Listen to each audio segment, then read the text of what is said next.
Isa to sa mga malalaking YouTubers na gustong-gusto ko. Wala ko ma-share nito eh. At marami nga din mga conspiracy theories na sinasabing fake lang to, copy pasta. Kakagaling ko lang ng birthday kaya gusto ko umiyak. Ilapit nyo na mga tissue at ilayo ang mga lotion dahil iiyak tayo ngayon. Kamakailan may nag-viral na story na Jollibee paper bag story kung saan kinuwento ng isang kapapanganak lang ang kanya kwento sa isang public hospital. So sinabi niya dito na nagkaroon daw siya isang traumatic experience na mag-isa lang siya 16 hours into labor at in pain every 5 minutes. O buti naman daw yung mga nurse pero yung mga doktor daw ay parang malamig sa kanya at naiinis sa kanya pag siya ay parang siguro nasasaktan o meron daig. Yun daw ang kanyang pinakamasakit na ranasan. Syempre ang panganganak ay isang paa mo ay nasa kabaong, sabi nga nila. So nangyayari to, siya ay nakahiga sa isang maruming alam mo bagong pagkapapanganak lang na kama na madumi, tapos meron sa kanyang tabi na sumisigaw na sobrang sakit na isa pang nanganganak. Kung isipin mo, hindi ka parang pumunta sa isang perya dito. Yung doktor daw did the splinting to move my stool out, hindi siya pinunasan at binalik lang yung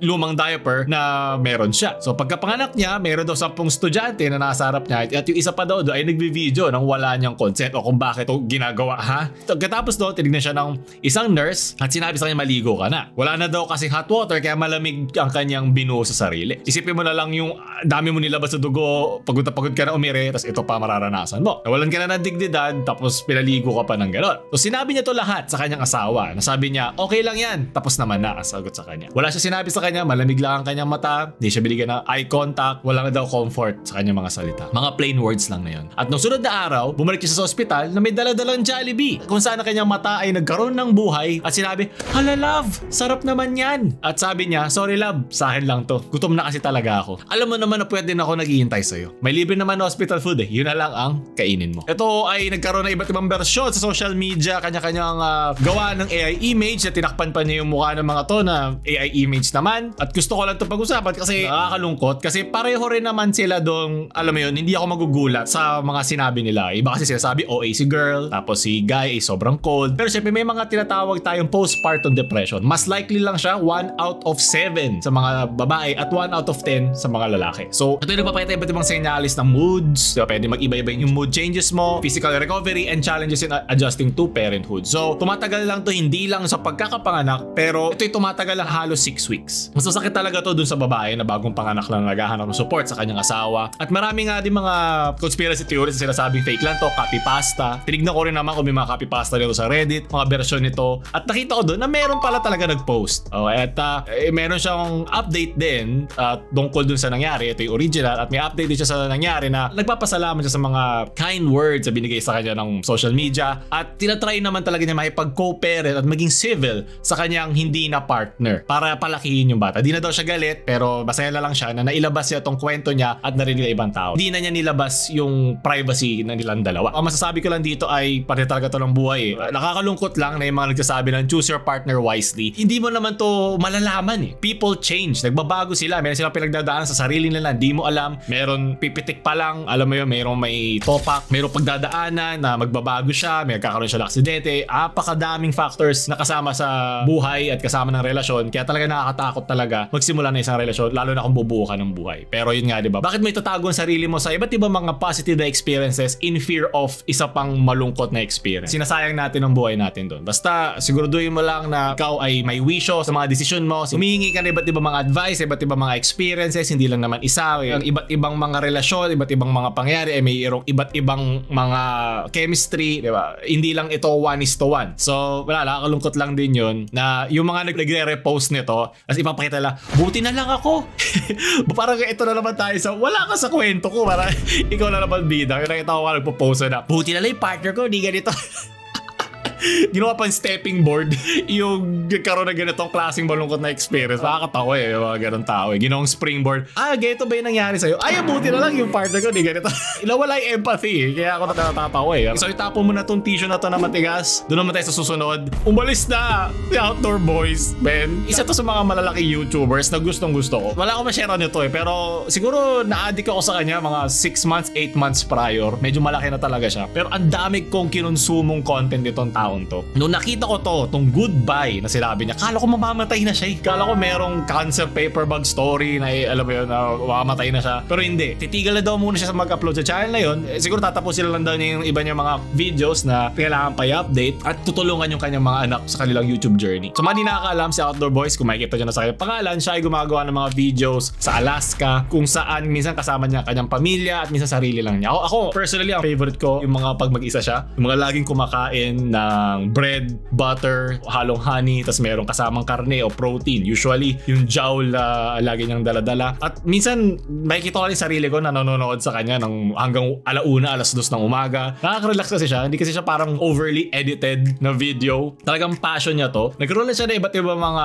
issues throughout sa kanyang YouTube journey. Malaki na ang kanyang following 15 million subscribers. Alam ko ibang tao wala namang pake sa kanya. Nakakatawa lang na ang dami palang taong nanonood sa kanya ng ganun lang. Hindi ko nga siya kinukwento sa iba pero parang personal mo lang siyang kausap minsan. So, lang, isa siya sa mga malalaking YouTubers na nag-retire na. Essentially, parang 99% tapos na siya sa YouTube. Tatapos sila lang siya mga video tapos okay na siya. So, nagkaroon siya ng mga issues sa kanyang YouTube journey kasi kasama nga yung kanyang pamilya, yung kanyang asawa, yung kanyang mga anak, ng mga bata pa, na dahil doon, yung kanyang comment section ay nasara. Dahil nga syempre, alam naman mga PDF files sa internet, alam mo YouTube ay sobrang strict doon, hindi na niya yun naibalik. Para merong weird na chemistry o chemical reaction sa utak ko na wala ko nakikita sa comments pag pinapanood ko yung video niya pero ang daming nanonood. Napaka-personal kasi wala kang ma-sharean Wala akong makita na, nakita ba nila sa timestamp na to na nagalit siya, sinuntok na yung isang isda, alam mo yun. Hindi ko nga hilig yung kanyang ginagawa. Hindi ko siya pa natatry na ganong extent. Pero sobrang engross ako sa kanya. Parang, ay talaga, kinakwento kanya, gado. Siguro sa mga ibang tao na wala mga father figure ay meron siyang ganong vibe kasi gusto lang niyang mag-share. Alam mo yun, hindi siya nagpapasikat sa'yo. Ito lang talaga hilig niya at sinishare lang talaga niya experience sa'yo. Yun ay isa sa mga parang milestones ng YouTube para sa akin. Yung kaya nila magkwento sa sarili nila na walang bahid ng kayabangan or parang gusto ko lang mag-flex sa'yo kasi hindi na siya relatable. Hindi na yung you nawawala na yun sa'yo. At yun yung isa sa mga favorite ko pagdating sa YouTube. Kaya ako rin to gustong ginagawa. Meron na isang nakita video dito na bababa na views mo, bye! Sabi niya sa akin. Para bang pakialam ko.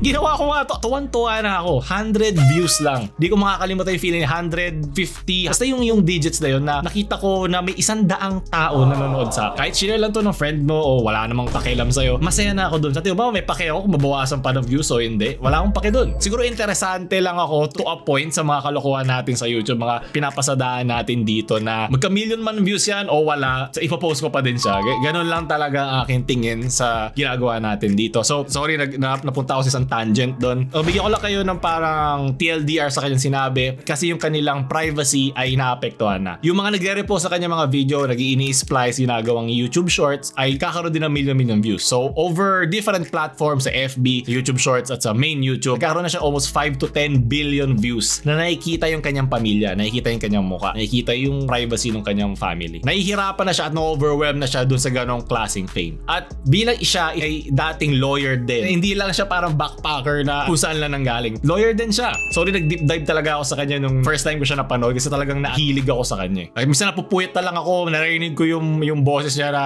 "Oh guys, welcome to my..." Yung ngiti niya habang, "Oh, maybe I'll die." Ang pinaka-paborito ko talaga dito, yung gumawa siya ng tarang igloo, parang mukha ng kabaong nagawa sa yelo. Siya lang mag-isa. Di sila tatakot. So, ngumingiti-ngiti siya, biglang gagalaw yung loob ng yelo. Takina, baliw. Mas baliw yung mga nakagiti siya pag ginagawa niya to Yung mas nakakatakot Yan, ito siya. Abnormal yun Umabot siya 70+ million views sa mga ganito. Yan, ito.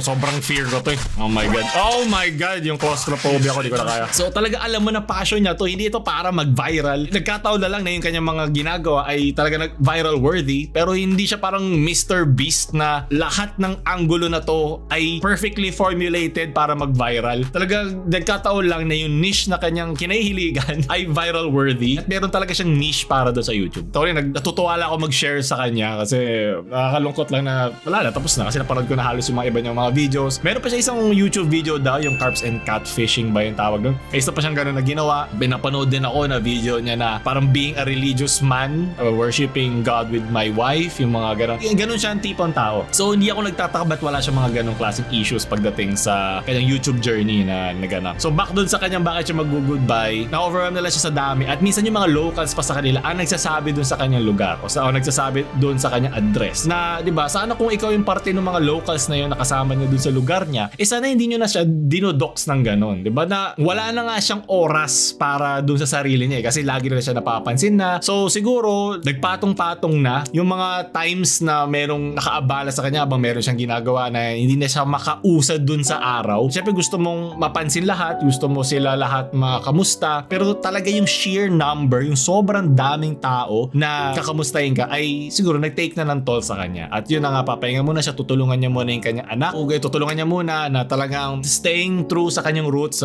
bilang isang tatay, bilang mabuting YouTuber. So nakakatuwa lang na parang ibang mga YouTubers na nag-retire ay makakaalis sila ng walang issue, or hindi dahil meron silang issue alis sila sa platform, na maraming ganon. Siyempre doon na tayo sa unang dekada ng YouTube nung nag-start siyang magpasok ng mga YouTubers. So marami na talagang either nababurnout or yung superhero na nagiging villain, or merong kakaibang krimen, merong mga DM na mga private messages na talagang tinatanggal sila sa platform at na naiiwan nila ay isang malaking ipot sa kanyang YouTube channel bago sila mawala. Napakadami na. So wala lang. Gusto ko lang magbigay ng parang salute. Outdoor boy, look here. Yun yung kaya lagi sila sabi. Sa laki lang ako na baka isang panood lang. Luke here with the Outdoor Boys YouTube channel. Kaya wala lang. Nakakamiss lang. So magiging museo na yung kanyang kawaiti. Museo sa museo, di na luluma. Maraming salamat. Sana marami pa mga YouTubers na mag-retire ng ganito. At yun lang. Lolo lang mamaalam.